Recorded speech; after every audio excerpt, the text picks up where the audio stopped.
दोस्तों, नवरात्रे आते ही हर कोई व्यक्ति माता रानी की कृपा प्राप्त करने के लिए उन्हें तरह तरह से खुश करने लगते हैं।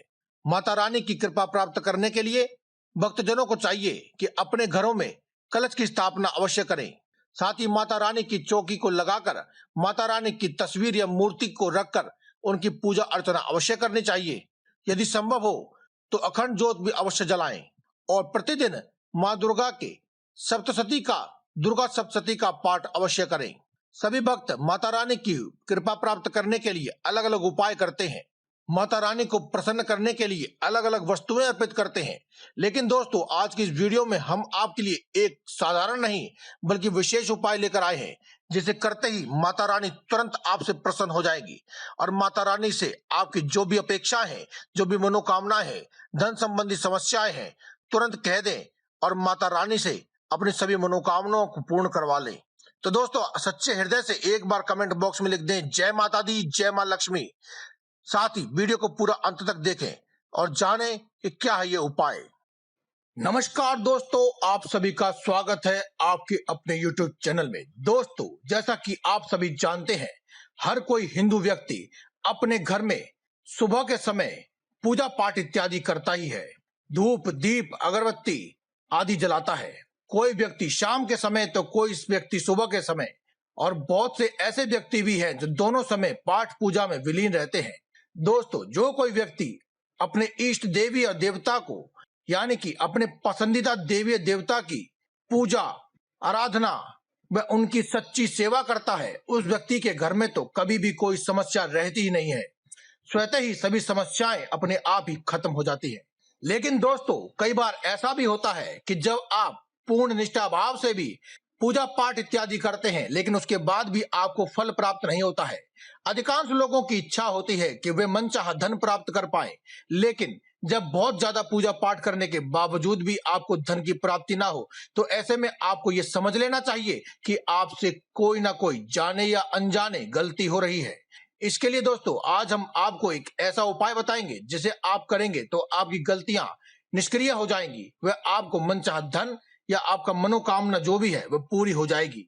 देखते ही देखते आपकी सभी समस्याएं समाप्त हो जाएंगी और आपके सभी काम बनने लगेंगे। दोस्तों, आज की इस वीडियो में हम आपको बताएंगे अपने घर में जब आप पूजा करते हैं तो आपको दीपक कौन से समय जलाना चाहिए ताकि आपकी सभी समस्याएं अपने आप ही खत्म हो जाए। दोस्तों, सबसे पहले तो हम आपको बताना चाहेंगे कि ज्योतिष शास्त्र के अनुसार अगर आप प्रतिदिन दीपक जलाते भी हैं तो आपको कौन सा दीपक जलाना चाहिए। दोस्तों, आज के समय से नहीं बल्कि पुराने समय से ही दीपक मिट्टी का ही इस्तेमाल किया जाता है। दोस्तों, मिट्टी एक ऐसी वस्तु है जो कभी भी अपवित्र नहीं होती है। इसीलिए अगर आप रोजाना की पूजा भी करते हैं तो उसमें अगर आप हो सके तो आप मिट्टी का दीपक जलाएं।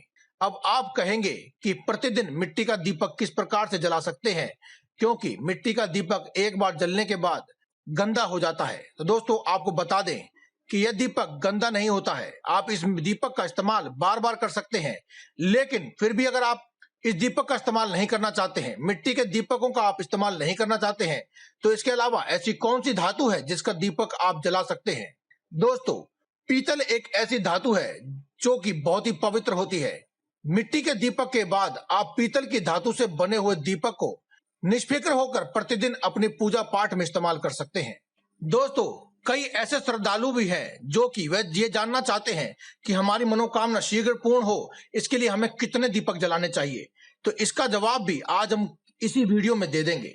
हमने बहुत से कमेंट में पढ़ा था कि लोग कहते थे कि हमें कितने दीपक जलाने चाहिए। दोस्तों, आपको हमेशा ही दीपक विषम संख्या में जलाने हैं, यानी कि 1, 5, 7, 11 या 21। दोस्तों, इसमें हमने आपको 3 दीपक की सलाह नहीं दी है और 13 दीपक की भी सलाह हमने आपको नहीं दी है। दोस्तों, आपको 13 और 3 की गिनती वाली कोई भी वस्तु या कोई भी कार्य आपको नहीं करना चाहिए। खास तौर पर अगर आपको कोई उपाय बताया गया है तो ही आप 3 या 13 के आंकड़ों में कोई पूजा पाठ करें, अन्यथा आप 13 व 3 के आंकड़ों से होने वाली पूजा को हमेशा ही नकारते रहें। इसके अलावा नीले व काले रंग के चीजों का इस्तेमाल भी पूजा पाठ में नहीं करना चाहिए।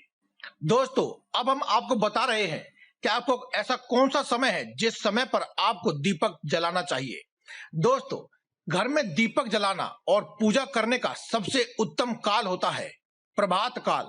जी हाँ दोस्तों, जब सूर्य उदय हो जाए और उसकी पहली किरण जब धरती को छूने लगे तो वह समय एक ऐसा समय होता है जिस समय की गई कोई भी पूजा आपको शीघ्र फल देती है।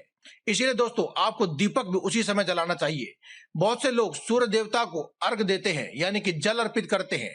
आपको सूर्य अर्घ होने देने से पहले भी अपने घर में पूजा पाठ करनी चाहिए और दीपक जलाना चाहिए। यदि पूजा पाठ करने का समय ना हो तो आप कम से कम पहले अपने घर में पूजा करने की जगह पर दीपक अवश्य जलाएं।